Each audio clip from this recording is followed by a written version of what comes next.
et notamment Londres. C'était une liste très attendue par les élus locaux. 200 quartiers en France vont bénéficier du nouveau programme de rénovation urbaine.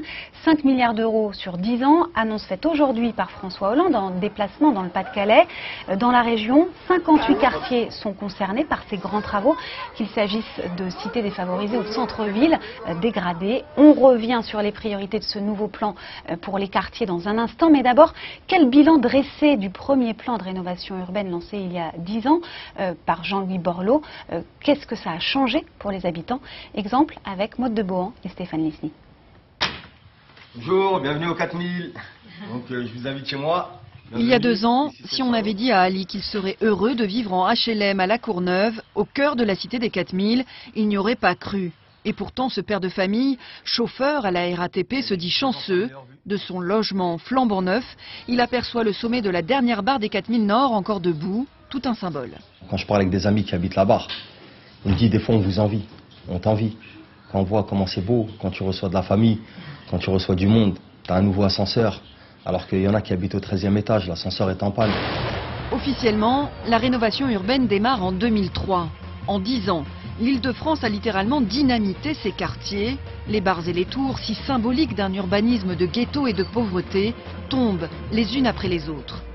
119 quartiers d'Île-de-France ont signé des conventions. 3,8 milliards ont été dépensés dans la région par l'Agence nationale de rénovation urbaine, l'ANRU.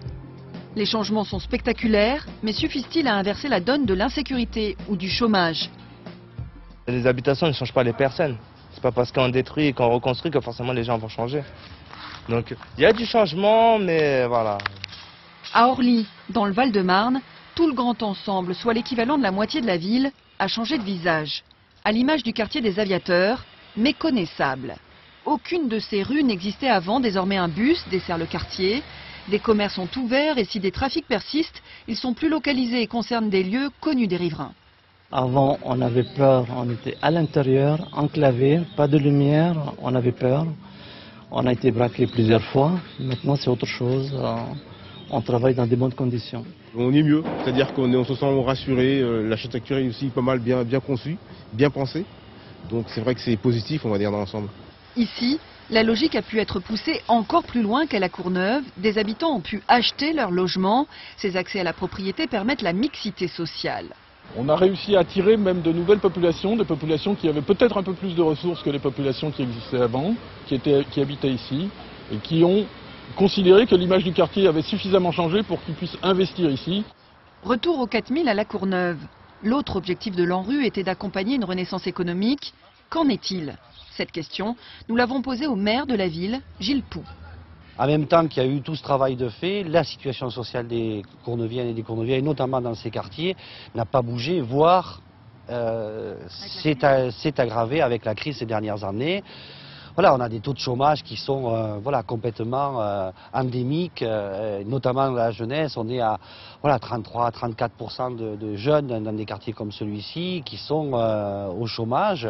Ce sera certainement l'enjeu des prochaines années, accompagner socialement et économiquement la rénovation urbaine. Pas sûr que la deuxième phase de l'ANRU, avec ses moyens bien plus restreints, le permette.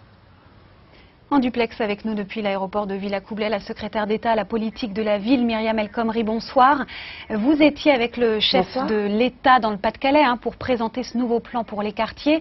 Très concrètement, quelles sont les priorités de ce plan pour notre région? D'autres types de quartiers vont pouvoir être rénovés?